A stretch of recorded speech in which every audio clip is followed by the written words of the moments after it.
maths class. I hope you all are healthy at home. So today we continue our same chapter, chapter number 7, and the name of our chapter is multiplication. In our previous session we have discussed about multiplication by 10, 100 and 1000. किसी भी number में जब हम 10 से 100 से और 1000 से multiplication करते हैं तो हमें उसका प्रोडक्ट क्या मिलता है, ये हमने अपने प्रीवियस सेशन में देखा था और इस पे बेस्ड एक्सरसाइज के सम्स को सॉल्व किया था. So today we continue the same chapter और आज हम अपने next topic properties of multiplication को डिस्कस करेंगे. So open your maths book and let's get started. So properties means qualities, उनकी खासियत, विशेषताएं. सब में कुछ ना कुछ क्वालिटीज होती हैं, आपके अंदर भी कुछ क्वालिटीज हैं तो आपको वो एक दूसरे से डिफर बनाती है. हमने एडिशन की भी प्रॉपर्टीज पढ़ी थी, सब्ट्रैक्शन की भी पढ़ी थी, सेम मल्टीप्लिकेशन की भी कुछ प्रॉपर्टीज होती हैं. सो लेट्स सी कि मल्टीप्लिकेशन की क्या क्या प्रॉपर्टीज होती हैं. Number 1 is order property, number 2 is grouping property, number 3 is multiplicative property of 1, number 4 is multiplicative property of 0 and number 5 is distributive property of multiplication over addition. So students, first is order property. The product of two numbers remains same when their order is changed. जो दो number का product होता है वो same रहता है भले ही हम उनके ऑर्डर को चेंज कर दें. Let's take one example. 3 multiplied by 4, what we get? 3 4s are 12. और अगर हम इनके ऑर्डर को चेंज करके लिख दें 4 multiplied by 3, 4 3s are also 12. तो देखा आपने, अगर हम नंबर्स के ऑर्डर को चेंज कर दें देन उनके प्रोडक्ट पे कोई भी चेंजेस नहीं होते हैं. This is order property. Clear. Number 2 is grouping property. What is grouping property? दो या दो से ज्यादा नंबर्स को अगर हम डिफरेंट ग्रुप में अरेंज करके उनका प्रोडक्ट फाइंड आउट करें तो उनका रिजल्ट सेम रहेगा. There will be no any change. So let's take one more example. Suppose the number is 2 multiplied by 4 multiplied by 3. ये हमने 3 नंबर्स को अरेंज कर लिया और 4 और 3 का एक ग्रुप बना लिया. अब हम डिफरेंट ग्रुप मेक करें. 2 मल्टीप्लाइड बाय 4, इन्हें हम एक ग्रुप में रखें और मल्टीप्लाइड बाय 3 कर दें. डिजिट्स आर सेम, हमने ग्रुप डिफरेंट बनाया है. क्लियर. और अब हम देखते हैं कि हमें रिजल्ट क्या मिलेगा. तो सबसे पहले हम ब्रैकेट के पार्ट को सॉल्व करते हैं. 2 multiplied by 4 3s are 12 and 2 12s are या 12 2s are, क्या करोगे आप? 12 2s are 24. Result is 24. और अगर हम इसे सॉल्व करें 2 4s are 8, 8 multiplied by 3, 8 3s are 24. सो क्या देखा आपने? हम 3 और मोर नंबर्स को डिफरेंट ग्रुप में अरेंज कर सकते हैं but the product will be same. Product same रहेगा, उसमें कोई भी चेंजेस नहीं होगा. This is grouping property. Number 3 multiplicative property of 1. किसी भी नंबर में जब आप 1 से मल्टीप्लिकेशन करेंगे तो आपको प्रोडक्ट में वो नंबर इटसेल्फ मिलेगा. एनी नंबर, ठीक है, नंबर चाहे कुछ भी हो. 99 multiplied by 1, the result is 99. और 100 multiplied by dash we get 100. It means 100 में हम किस नंबर से मल्टीप्लाई करें कि हमें 100 मिले, कोई चेंजेस ना हो, वो नंबर इटसेल्फ मिले, तो आप उस नंबर में 1 से मल्टीप्लिकेशन करेंगे. क्लियर. सो किसी भी नंबर में जब हम 1 से मल्टीप्लिकेशन करेंगे हमें रिजल्ट वही नंबर इटसेल्फ मिलेगा. And multiplicative property of 0, it means किसी भी नंबर में 0 से मल्टीप्लिकेशन करने पे हमें प्रोडक्ट में 0 मिलेगा, चाहे नंबर कुछ भी हो. 25 multiplied by 0 we get 0 and dash multiplied by 94 is equals to 0. किस नंबर से हम 94 में मल्टीप्लाई करें कि हमें प्रोडक्ट 0 मिले? ब्लैंक में हम क्या फिल करेंगे? 0. क्लियर.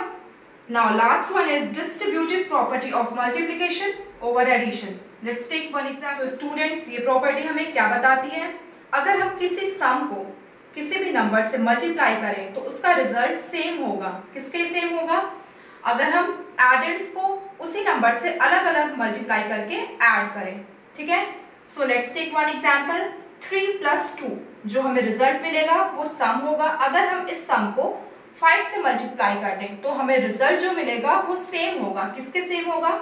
अगर हम 5 को फर्स्ट एडेंड से मल्टीप्लाई करें, फिर 5 को सेकेंड एडेंड से मल्टीप्लाई करें और इन दोनों को ऐड करें, ये है हमारी fifth property, last property. So let's do it. 3 + 2 क्या मिलेगा हमें? 5। सो 5 मल्टीप्लाइड बाई 5, 5 5 25। सो हमें फर्स्ट मैथड को सॉल्व करने पे 25 मिला। अब हम अपने नेक्स्ट को करते हैं सॉल्व, एडेंड्स को मल्टीप्लाई करके फिर ऐड करते हैं। 5 3 15 plus 5 2 10, 15 + 10 25। So both the results are same, there is no any changes। तो फिफ्थ प्रॉपर्टी हमें यही बताती है कि अगर हम किसी सम में किसी नंबर से मल्टीप्लाई करें तो हमें जो रिजल्ट मिलेगा वो उसके सेम होगा अगर वही नंबर उन एडेंड्स को मल्टीप्लाई करें और फिर उनको ऐड करें। क्लियर? सो स्टूडेंट्स, आपको इन प्रॉपर्टीज को लर्न करना है और उसके बेसिस पे एक्सरसाइज नंबर 21 के फिल इन द ब्लैंक्स अपने बुक में सॉल्व करना है as your class work. Okay, now students, open page number 100. There is exercise number 22. This exercise is based on simple word problems. ये exercise हमारी simple word problems पे based है। हमें इसमें easy way में simple तरीके से multiplication का process करना है और word problem को solve करना है। So open your books. Listen the question number 3. There were 6 dozen bananas in a basket. 6 dozen. Dozen means दर्जन। कुछ थिंग्स आप डजन में परचेज करते हैं। So there were 6 dozen bananas in a basket. एक टोकरी में 6 दर्जन केले थे। How many bananas were there in all? उस टोकरी में कुल कितने केले थे? हमें ये फाइंड आउट करना है। 6 दर्जन है, लेकिन 6 दर्जन में कितने केले हैं, हमें इसे फाइंड आउट करना है। सो आप स्टेटमेंट लिख के प्रॉपरली वर्ड प्रॉब्लम सॉल्व करेंगे। सबसे पहले आप लिखेंगे 1 डजन इज इक्वल्स टू, एक दर्जन में कितने थिंग्स होते हैं, कितनी चीजें आती हैं, क्वांटिटी क्या होती है उनकी? 12, 12। ठीक है, 1 dozen is equals to 12 bananas. और यहाँ पे कौन सी चीज हमें बताई गई है? केले, bananas. 1 dozen is equals to 12 bananas. Bananas in a basket, basket में कितने दर्जन केले हैं? क्वेश्चन में हमें क्या बताया गया है? There are 6 dozen bananas. तो आप लिखोगे bananas in a basket is equals to 6 dozen. Clear? और लास्ट में हमें क्या फाइंड आउट करना है? Number of bananas in a basket. एक दर्जन में 12 केले होते हैं, तो 6 दर्जन में कितने केले होंगे? हम 12 में 6 से मल्टीप्लीकेशन कर देंगे। आप लिखोगे number of bananas in a basket is equals to 12 multiplied by 6 bananas. आप या तो 12 का डायरेक्ट टेबल पढ़ लीजिए या आप इसे मल्टीप्लीकेशन के फॉर्म में अरेंज करके मल्टीप्लाई कर लीजिए। 6 2 12, 2 कैरी 1, 6 1 6 कैरी 1 7, 72। Okay, 72 bananas. आप लास्ट में लिखोगे hence number of bananas in all is 72।